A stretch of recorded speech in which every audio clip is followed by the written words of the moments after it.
Happy Mercoledi Moment. Today I would like to meditate with you on the 13th station of the cross in a meditation that I did for a wonderful episode of Rosa Mystica, the Vatican patron of the arts. And I shared it with them, and maybe some of you saw it, but I'd like to share it with you now in this Mercoledi Moment. We are recording this on Friday, the 26th of February, Friday afternoon, and we have just finished the Stations of the Cross here. And as we were doing the Stations of the Cross, I looked at that 13th station where Jesus is taken down from the cross and his body is placed into the arms of his Blessed Mother. And as I was meditating on that station this afternoon, it dawned on me that this is indeed the inspirational moment, that narrative that was given to us in these stations by St. Francis of Assisi way back in the 13th century, that this moment that's not in the Bible, but this moment of the descent from the cross and laying in the hands of the Blessed Mother was the inspirational moment that inspired so many of artists through the centuries, as Rebecca has shown, including those wonderful images from the German convents of the wood carvings of the mothers holding their dead son, presenting Christ to us. Throughout all of them, and certainly leading right up to the Van Gogh image that we're meditating upon, inspired by the Delacroix image, all of these, the Pietà of Michelangelo that you saw, all of them were inspired by this 13th station, this moment where Christ is taken down from the cross and laid in the arms of his mother. It's an icon of sorts. It's an icon that opens up a lot of emotions and a lot of thoughts and a lot of images. It's an icon that awakens within me and certainly within those who are parents what my friends who are married tell me is the greatest fear of any parent. I did a survey in preparation for this meditation. I asked 5 young parents with children, what is their greatest fear? And to the person, they said the same thing. They said the greatest fear is the fear of losing a child. And here we have it. Mary has lost her son and is holding him in her arms in sleep, the sleep of death, rocking him as it were, as with a lullaby, rocking him as it were in the sleep of death and in the agony of her own soul that's pierced by the sword. And so I'd like to share 3 ideas with you, 3 experiences with you as my reflection upon this image, the Van Gogh image, because as you heard, this image of Christ is the face of Van Gogh himself. He painted it as a self-portrait on the dead Christ being held by the Divine Mother, by the Heavenly Mother. And this was certainly hung in his bedroom during his time in the asylum, suffering as he was. And so I want to share 3 images that come forward out of this icon from my own life and from what I heard from these young parents. The first is my mother.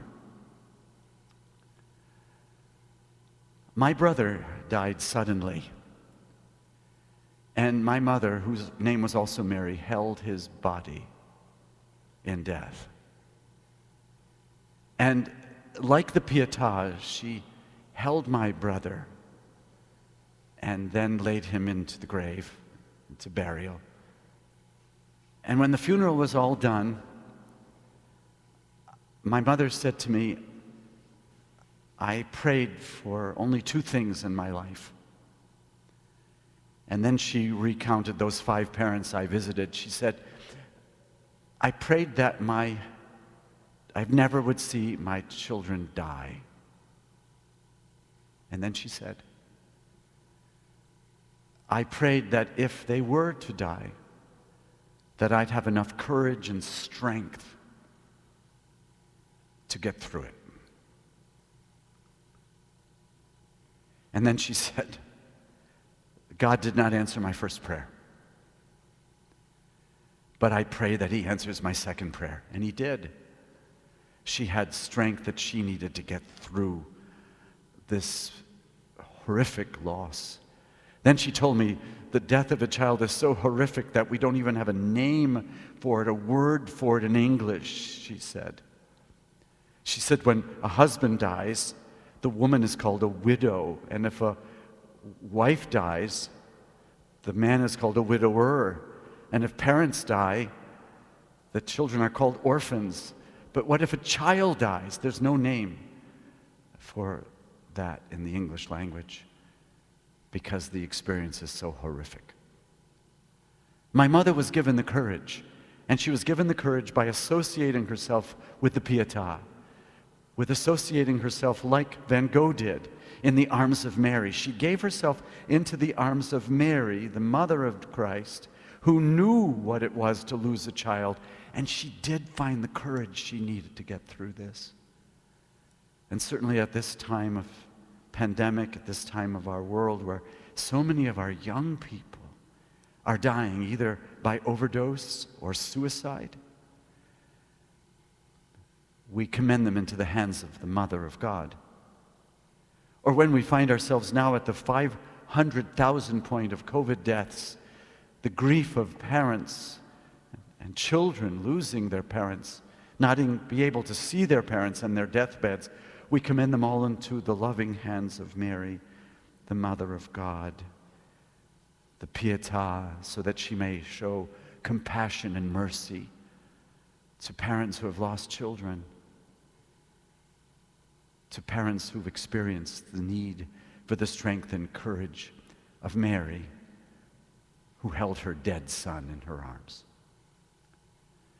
The second image that comes to mind is that Mary, in all of these images of the Pietà, seems to present her son to us, to present her son to us in the love and in the pride and in the memory of her child. She seems to be presenting us Christ. And it brought to memory an image that happened here in this neighborhood maybe 20 years ago. I had visited the deathbed of a dying boy and 16-year-old. The parents were distraught. We anointed him. He was semi-conscious. He died of some blood disease. And the parents were distraught by this whole thing. And then the word got through the neighborhood a few days later that he had died. And so the neighbors, we went to the door. And the funeral director had been there and gone in and had prepared the body to be taken out of the house.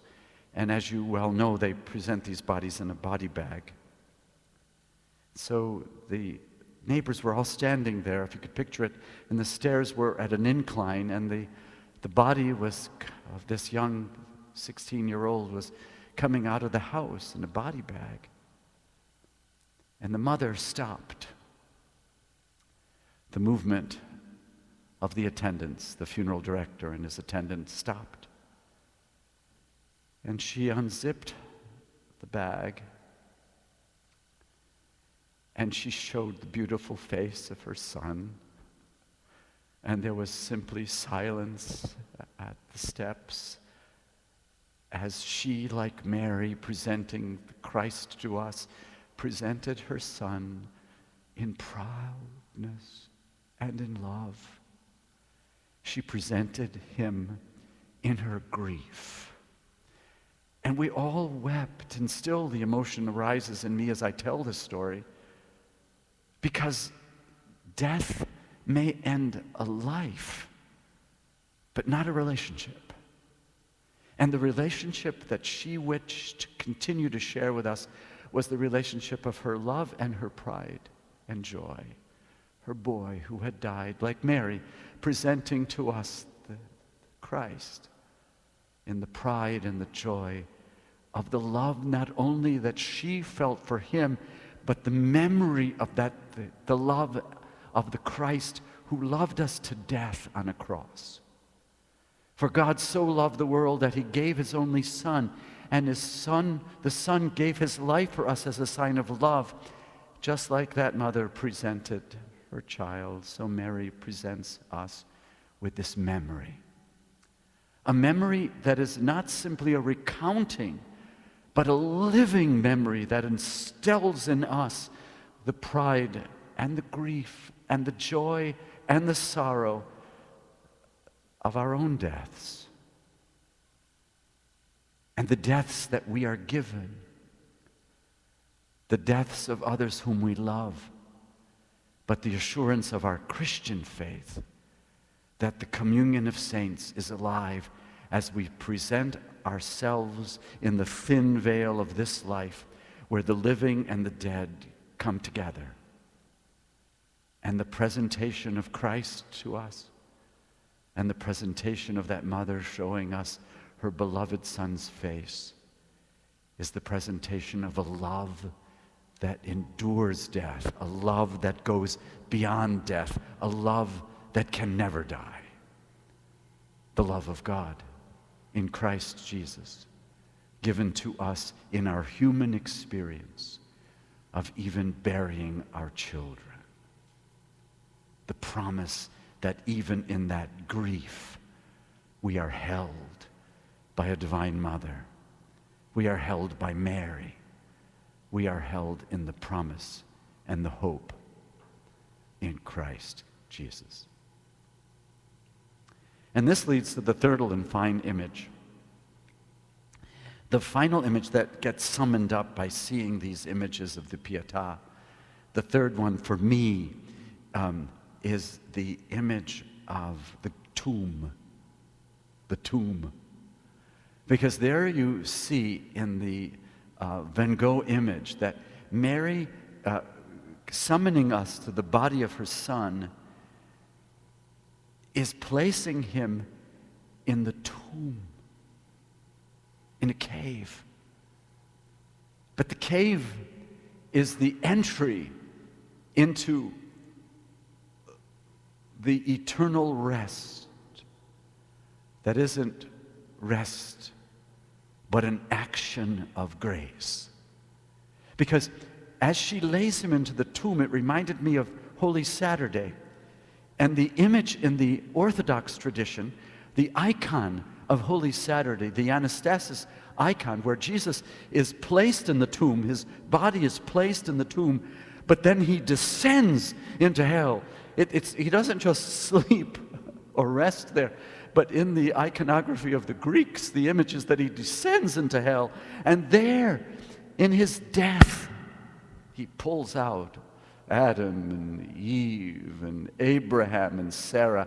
He pulls them all out of the grave into the promise of an eternal dwelling place with God. With radiant wounds at his hand, the staff in his hand, he raises them up from the grave into the promise that we have all been given in the grave of baptism, because we too have been buried already. We have been called to die before we die in the waters of baptism, so that when we die, there's not much left of us to die. And even the deepest sorrow and pain of losing a child is swallowed up in the hope and the promise of Christ, who dies our death and rises by raising us up from Hades, the underworld, raises us up from death into the promise of everlasting life. A communion where there will be no more tears and no more mourning and no more sorrow, where the Mother of God has already gone before us in her Assumption, raised in a resurrection as she is. Mary ready to greet us all with the open arms of Van Gogh's image and the open arms of Christ into the glory of God in the life-giving Spirit and in a communion of saints where we will meet again. And the sorrows that we experience will become, if you would, the purifying of our hearts to experience the joy of God and to be held in peace forever. This is the promise that my mother prayed for. That I'd have the courage, she said, if I lose a child. It was her faith. It's the faith of the church. It was the faith of Mary, the mother of Jesus. And it was the faith of that mother who showed the face of her dead son to us, until our faces are all made radiant in the light of God, where our faces may truly shine with the glory of Christ. So that's what comes to mind when I look at this wonderful image of the Pietà of Van Gogh.